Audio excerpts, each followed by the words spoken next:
for sex in order to rent a home as part of an ongoing federal trial now. 13 Chief Investigator Darcy Spears has the bizarre story of a property manager who required his tenant to sign a sex contract and is now facing allegations of discrimination, harassment, and fraud. Darcy, what is this all about? Well, you guys, it's actually hard to fathom that someone would put something like this in writing. We've had to cover some of the words because we can't show them on TV, but here it is in black and white. It's so crazy, I didn't believe it until I saw it in the court record. This is Alan Rothstein, the man who wrote the sex contract.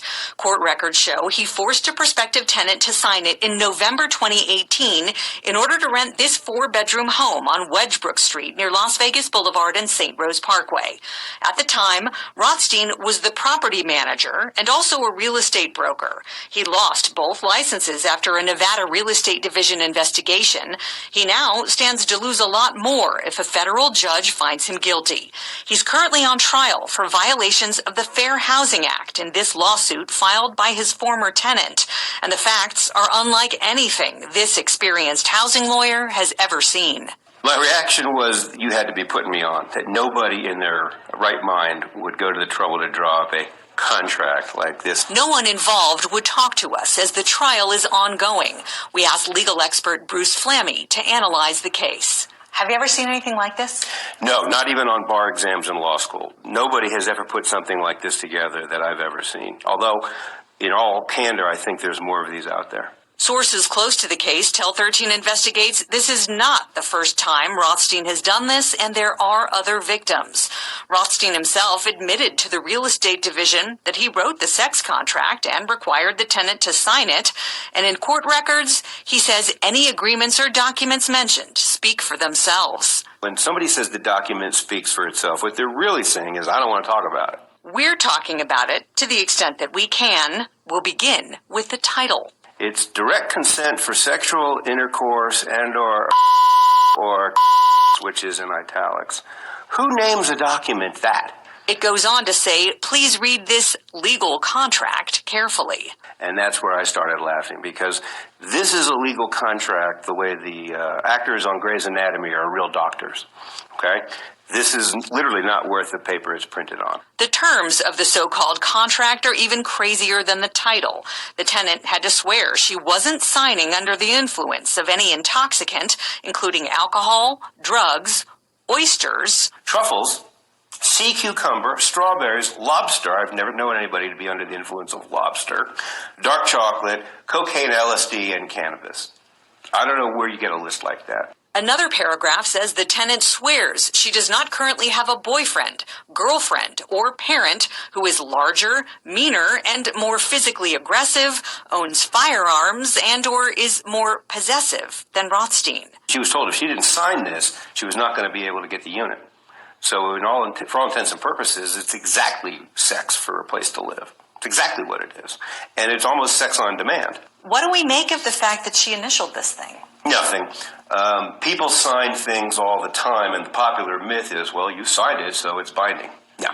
There are a variety of things you can sign that are not binding. Any contract that is against the law or public policy is not binding. So why would anyone sign anything like this? Court documents say in August 2018, the tenant and her 5 children were homeless, living from week to week in a residential hotel. The Southern Nevada Regional Housing Authority threw them a lifeline, approving them for Section 8, a federal program that funds local public housing authorities to help low-income families rent from private landlords. But one of the provisions of Section 8 is that once you're approved, you have to find a residence that will be covered by the program within about 60 days of when you're approved.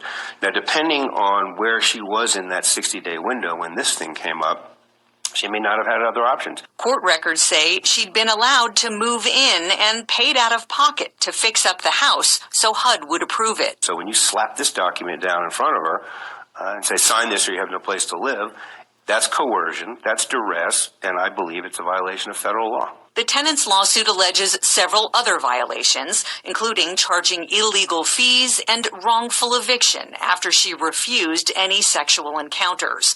In court records, Rothstein disputes any fair housing violations.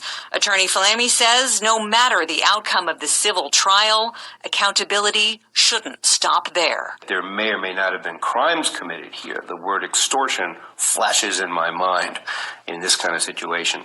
But that's not what this trial is about that's going on in federal court right now. But this is a good example of a case where maybe somebody ought to go to jail. When the real estate division revoked Rothstein's licenses, state investigators found he listed a fake address for his brokerage. The state also found he repeatedly made unwanted sexual advances when he had the tenant come to his home to sign documents.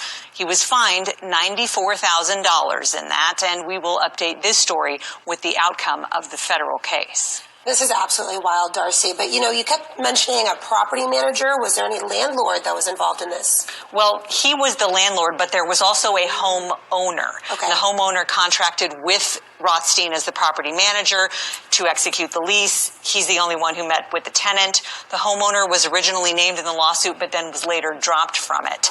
And we should mention that the homeowner, who has since sold the home, is the one who filed the complaint with the real estate division in 2020, which led to Rothstein losing his licenses so that he can't continue doing this to other folks. Absolutely wild.